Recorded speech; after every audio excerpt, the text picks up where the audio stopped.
y vamos con el último tema del bloque 3, en este caso la evolución.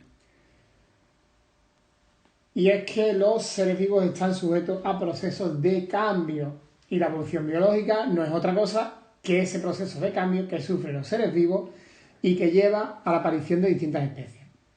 En este tema vamos a tratar el origen de la especie humana, la evolución de la especie humana, viendo las teorías que ha propuesto Darwin y Wallace, y también la evolución tecnológica.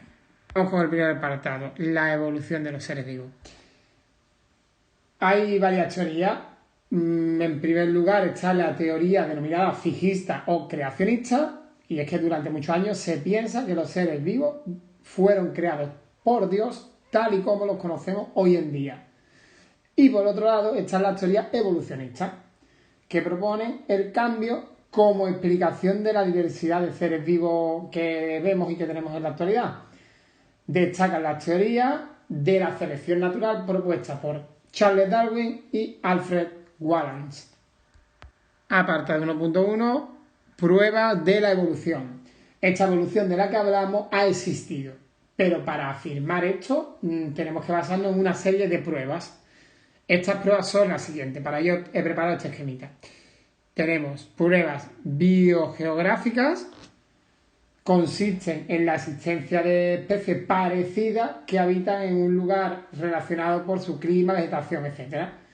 Esto nos habla de que una especie originaria ha dado lugar a otras especies muy parecidas en función un poco de su entorno. Pruebas paleontológicas. Los fósiles también nos permiten conocer un poco los cambios que han ido sufriendo las especies en su evolución, mediante el estudio de estos fósiles. Pruebas anatómicas. Son el reflejo un poco de la adaptación de una especie al medio.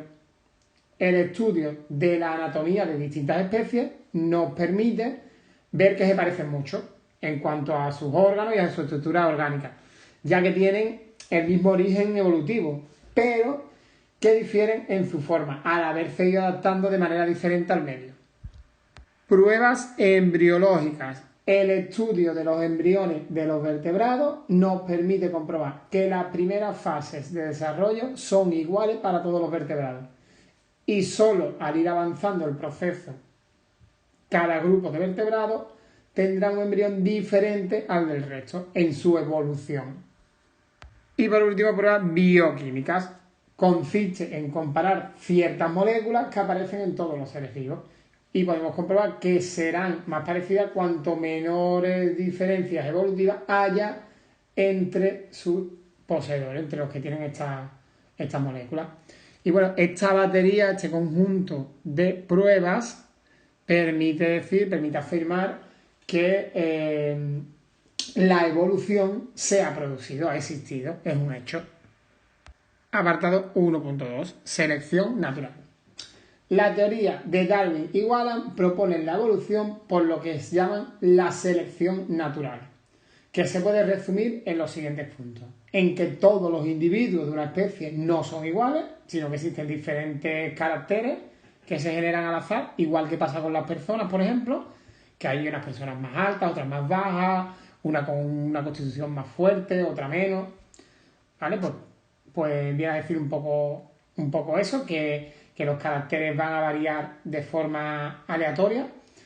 También habla de que ciertos caracteres dan ventaja a unos individuos sobre otros en determinadas condiciones ambientales y que los individuos que tengan esos caracteres que le permitan sacar más beneficios de su entorno tienen una ventaja sobre los demás porque se van a adaptar mejor y esto le va a llevar a más posibilidades de sobrevivir y se van a poder reproducir más y mejor porque van a persistir más.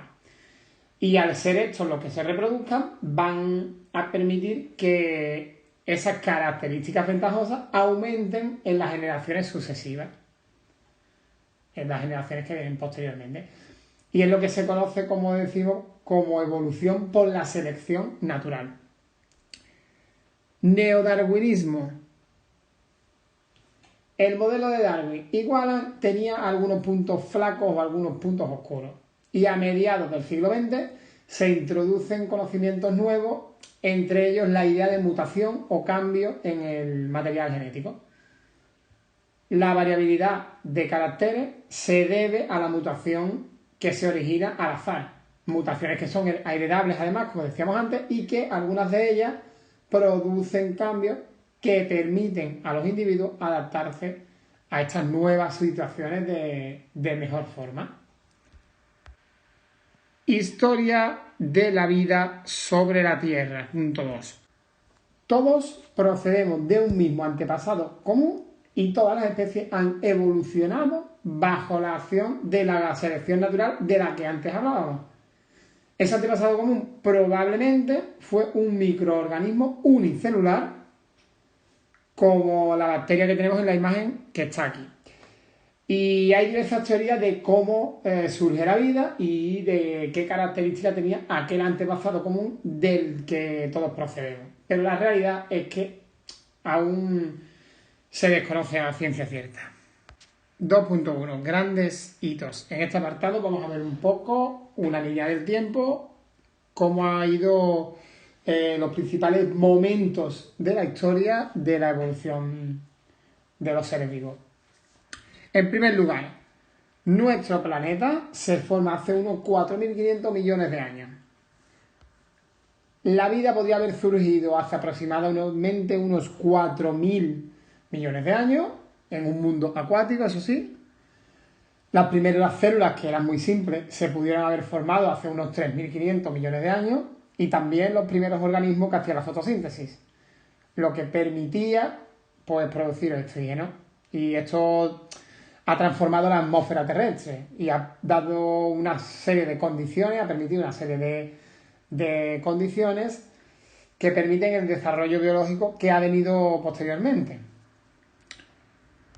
Las primeras células complejas surgen hace unos 2.000 millones de años. Los primeros organismos pluricelulares hace unos 1.700 millones de años. Hace unos 1.200 millones de años ya había organismos pluricelulares con células diferenciadas. Los primeros animales surgieron hace unos 650 millones de años.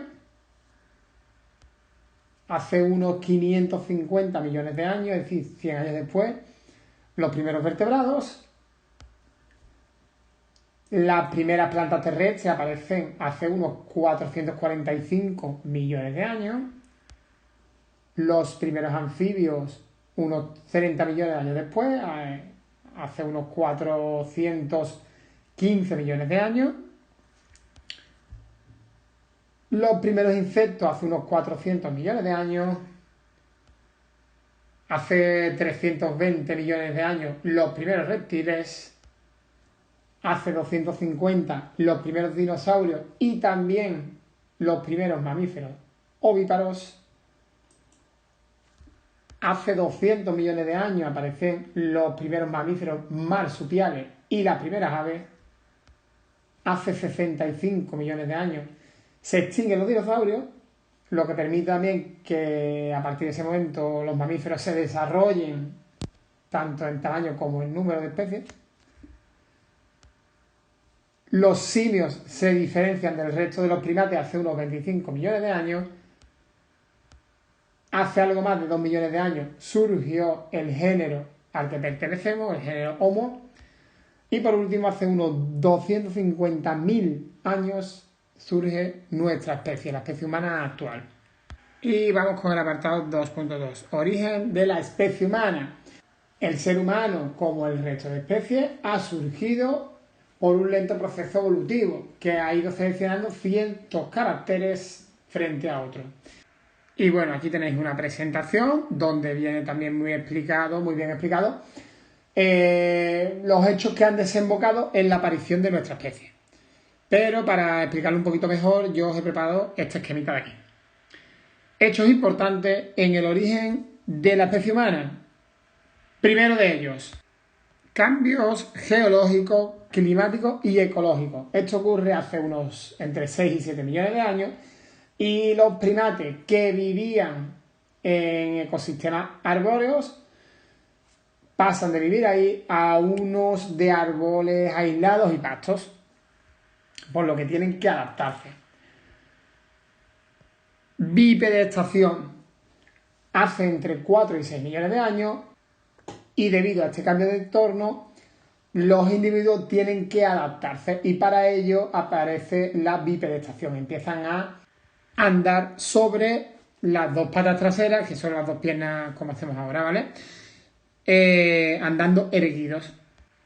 Cambios en la dieta. El cambio de entorno también conlleva el que tengan que buscar nuevos recursos alimenticios. Los que tenían antes ya no aparecen, entonces tienen que buscar otros. Creación de herramientas y desarrollo cerebral. Hace algo más de 2 millones de años, los primeros Homo fabrican herramientas básicas. ¿Gracias a qué? Pues gracias a la movilidad manual que ya tenían y el mayor desarrollo cerebral. Control del fuego. Los primeros homínidos empiezan a controlar el fuego. ¿Qué le va a permitir esto? Pues defenderse contra los depredadores, calentarse cuando hace frío, principalmente por las noches, y también aprovechar mejor los alimentos que tienen. Comunicación. El desarrollo cerebral y del aparato fonador va a permitir que se comuniquen. Aparte de la comunicación de signos y mímica que tenían antes, pues ya una comunicación más compleja. Y esto que va a permitir, pues también que se desarrolle una memoria colectiva, transmitir los conocimientos y las técnicas de unos a otros y de generaciones a generaciones. Y por último, el arte. Empiezan a representar lo que ellos veían en el mundo y también lo que imaginaban. Empiezan a representarlo, lo que conocemos como arte. Ya empiezan en estas primeras etapas de la historia. Y bueno, en este último apartado, evolución de la tecnología, vamos a ver un par de infografías o presentaciones, como esta primera que tenemos aquí, donde nos va a hablar de la evolución de la tecnología. Una primera, que es esta, donde se señalan los momentos claves a lo largo de la historia que han marcado la evolución de la tecnología. Y más abajo, una línea del tiempo con los descubrimientos e innovaciones tecnológicas más notables a lo largo de la historia. Esa línea del tiempo también aparece en otro PowerPoint más abajo. Y bueno, para hacer la explicación y para que lo entendáis un poquito mejor, yo he preparado esta especie aquí de esquemita línea del tiempo y sobre ella vamos a hacer un poquito resumen de lo que viene en este apartado. Empezamos por la prehistoria. La prehistoria, que es el periodo desde la aparición de los primeros homínidos hasta la aparición de los primeros documentos escritos, aparición de la escritura. Aquí van a ir ya apareciendo los primeros utensilios tallados en piedra, tales como hachas, arcos, flechas o arpones. Se empieza a controlar el fuego, nace a lo largo de la prehistoria también la agricultura y la ganadería, y aparecen los primeros monumentos megalíticos. Y como invento se inventa la rueda y la vela principalmente. Y vamos con la Edad Antigua, que tiene lugar entre el 3000 a.C. y el finales del siglo V después de Cristo. Edad Antigua, donde empieza a usarse la rueda en carros de combate. Aparece la escritura jeroglífica y la construcción de pirámides en Egipto. También aparece la metalurgia del hierro. En Mesopotamia aparece la moneda. En Grecia se empieza a usar el mármol como material de construcción y donde se empieza también a desarrollar las primeras máquinas simples. En Roma aparece por primera vez el alcantarillado, los acueductos o la calefacción. En China aparece el papel, la porcelana y la brújula. Y bueno, este periodo finaliza con la caída del Imperio Romano de Occidente. La Edad Media, finales del siglo V después de Cristo, hasta 1492 con el descubrimiento de América. Las principales innovaciones tecnológicas, las más destacadas, el papel, la imprenta y la pólvora. También aparecen las gafas y el compás. Se empieza a rotar los cultivos, lo cual mejora las cosechas. Aparecen los primeros molinos en Europa y también nace en esta etapa el Islam. Vamos con la Edad Moderna, que va del 1492 al 1789. o lo que es lo mismo, desde el descubrimiento de América hasta la Revolución Francesa. Las innovaciones tecnológicas más destacadas de la edad moderna son la brújula, la cartografía y las armas de fuego. También pues, podemos destacar la aparición del telescopio, de los primeros hornos para trabajar con metales o de los primeros telares mecánicos. También en esta etapa, en esta edad, se perfecciona la máquina de vapor. Revolución industrial que va del 1760 al 1840. Aparece la locomotora a vapor y los primeros motores eléctricos. Los principales inventos e innovaciones tecnológicas son el teléfono, la bombilla, el telégrafo, la máquina de coser o los vehículos a motor. Y también hay otros inventos destacables como las primeras pilas, la fotografía, los neumáticos, el plástico o la dinamita. Siglo XX, siglo de gran desarrollo tecnológico. Aparecen los primeros aviones, se desarrolla la tecnología nuclear y hay grandes avances en la medicina. También se crean los primeros ordenadores personales, apareciendo Internet y las redes de comunicación telefónica. Se crean los primeros electrodomésticos y la televisión. Y se desarrolla la tecnología espacial, colocando satélites en órbita, incluso llevando al hombre a pisar la Luna. Y por último, siglo XXI en el que estamos. En lo que va del siglo XXI se han producido grandes avances, principalmente en las telecomunicaciones, con la aparición y el afianzamiento de redes sociales y tecnologías como los smartphones, las tablets, las aplicaciones o el GPS. Y bueno, con esto terminamos este tema y terminamos el tercer bloque de contenido.